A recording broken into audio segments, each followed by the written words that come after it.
I would like to introduce this really remarkable book that Laura Dolp has just published called The Book of Hours. And as you can see, it's a deeply personal, pocket-sized reinterpretation of a classic medieval form called The Book of Hours. So I was thinking when I was reading this about how the original Book of Hours is based in devotion, and it's a ritual form. It's used for saying prayers and deep contemplation on specific texts and quotes over the course of a day. You know, there are many different contemporary forms. Rilke has a Book of Hours and Robert Duncan has a Book of Hours. So it's been used in some ways as almost a book-length poetical sequence and recapitulation of this sort of medieval form of verse. And I think it's so extraordinary how you're really using it to think about place and gaze and time and sort of reconfiguring all of these.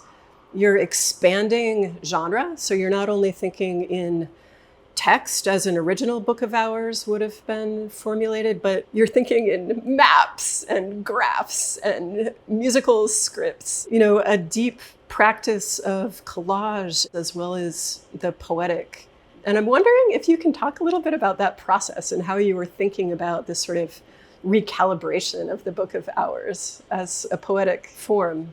It made perfect sense to me to write poetic texts because I'm a researcher and a writer and I read all kinds of texts, but the texts that I keep coming back to in a kind of proto-ritualistic way are the poetic texts, because they can only be understood as a kind of ritual in repetition over long, long periods of time, over a lifetime, basically. So that's my attitude towards poetry. That January, I made another desk in my study and shoved it against the window so I wasn't looking at any of the texts that I usually refer to, but rather looked out at the snow. And I started to pull this visual imagery that I've been taking over decades, really. And I started to print it out and rip it apart.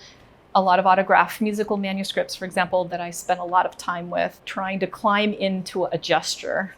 And when there weren't autographed manuscripts, I taught myself the handwriting of the writers. Like Bonatti, for example, Walter Bonatti. I taught myself his alphabet, and then I wrote the whole thing out. And then I started layering that. You know, I had like 2 big pieces of glass at one point and layered all the vellum up and then would hold it up to the light. And then I just started to trace a lot of maps. So this is a map of the watershed of the Po River to try and see what happened when you abstract large scale onto small scale.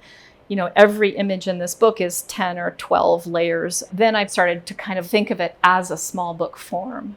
Eventually, I started to interpolate poetic texts, and then the whole thing settled. And I started to see a thing. So I think about how personal and individual and secret in a way it is, and also how densely personal the poetry is.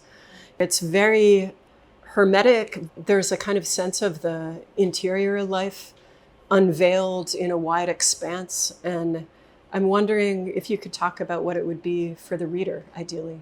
Every person has a Book of Hours in them. And so for me, it was a way of giving that permission to say, what is it to consider a studied, aware life? Like, what do we do with the things we know? How do we carry forward the things we love? How do we get rid of the things we don't need?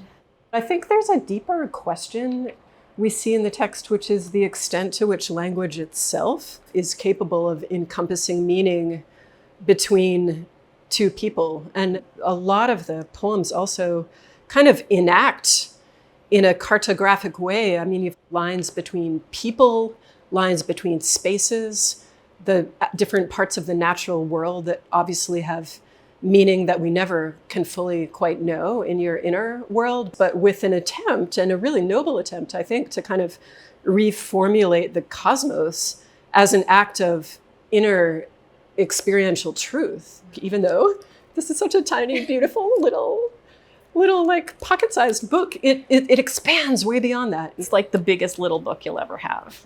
There's a subtitle to this book. It's From North of Home.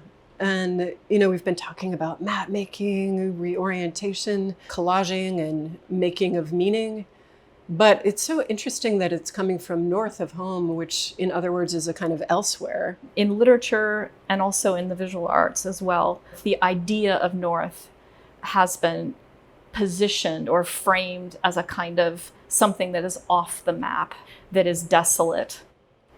You know, this book exists above the staff, the musical staff. It exists out of the length of my body.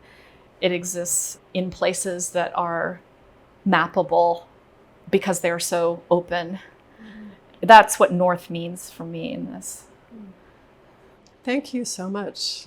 It's such a pleasure to speak to you about this gorgeous collection of visual materials and poetry.